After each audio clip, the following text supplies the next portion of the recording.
در مسکو یک دانشجویی که مسئول کشتار یک افسر پلیس و یک معلم بوده، مدت 20 خواننده را گروگان گرفته بود، به حبس گرفته شد. به قول پلیس، گروگانها صحت و سلامت رها شدند.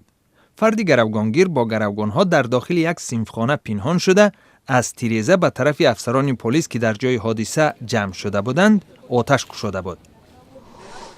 در شمال و غرب پاکستان بر اثر پرتاب 2 نارنجک در تالار یک کینوتئاتر 5 نفر کشته و کمش 30 کسی دیگر مجروح شدند. حمله روز یکشنبه در شهر پشاور، مرکز مأموری ولایت خیبر پختونخوا، به وقوع پیوست.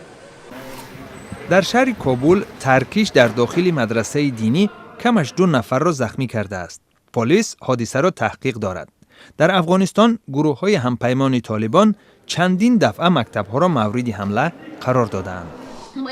در جمهوری تاتارستان روسیه تخمیناً 100 هوادار حزب کمونیست هوای سرد را نادیده گرفته با تقاضای حمایت بهتر اجتماعی برای کودکان دوره جنگ دوم جهانی گردهمایی تشکیل کردند. حزب کمونیست روسیه توسط راهپیمایی‌های سراسری این کشور سعی دارد قانون بهبود حفظ اجتماعی مردم سالخورده را در دومه دولتی، پالاتای پایانی پارلمانت روسیه، به تصویب رساند.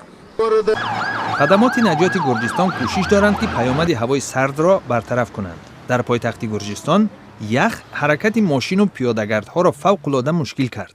خدمات آب و هواسنجی گرجستان تاکید می‌کنند که روزهای نزدیک هوا تا 15 و حتی 20 درجه تحت صفر پایین خواهد شد.